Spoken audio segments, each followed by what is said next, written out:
সাধু কথাৰ কুকিত আজিৰ সাধু বগলী আৰু কেঁকুৰা। বহুত দিনৰ আগৰ কথা।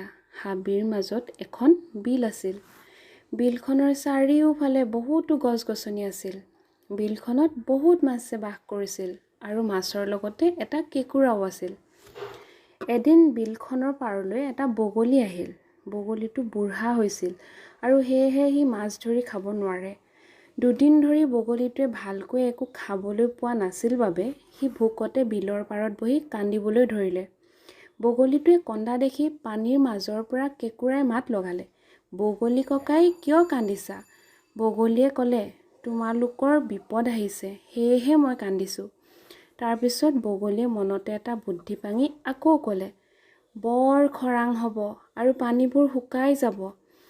এই কথা শুনি মাছবোৰে চিন্তাতে কান্দিবলৈ ধৰিলে আৰু ইটোৱে আনটো মাছক সুধিবলৈ ধৰিলে, "হাই হাই, এতিয়া কি হ'ব, কি হ'ব?"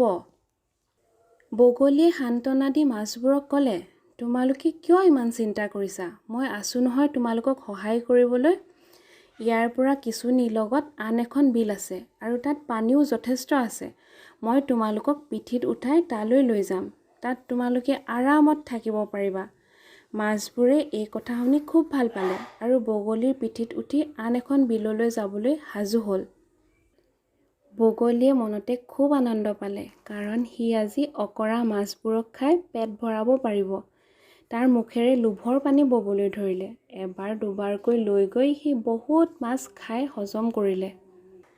মাছবোৰক পিঠিত উঠাই লৈ গৈ শেষ হোৱাৰ পিছত এবাৰত কেঁকুৰাটোকো লৈ যায়। কেঁকুৰাই আহি থাকোঁতে বগলীক কয়, "বগলী ককাই, তুমি সঁচাকৈ বৰ ভাল।" বগলীয়ে কয়, "কি যে কোৱা, বিপদত তোমালোকক মই সহায়হে কৰিছোঁ।"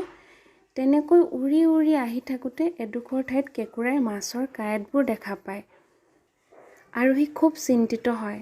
সি বগলীক সুধিলে, "এইবোৰ কি বগলী ককাই?" বগলীয়ে তেতিয়া হাঁহি হাঁহি কয়, "অলপ পিছত তুমি সকলো বুজি পাবা।" তেতিয়া কেঁকুৰাই বগলীৰ ছলনা বুজি পালে আৰু অলপো পলম নকৰি বগলীৰ ডিঙিত তাৰ চেপেনাৰে চেপি ধৰিলে। বগলীয়ে খুব চিঞৰিলে যদিও কেঁকুৰাই এৰি নিদিলে। শেষত বগলীৰ ডিঙি ছিঙি পৰিল আৰু বগলীটো মৰি থাকিল। এই সাধুটোৰ পৰা আমি এয়াই শিকিলোঁ যে মিছা কথা কৈ আমি কাকো ঠগিব নালাগে আৰু বেছি লোভ কৰিব নালাগে।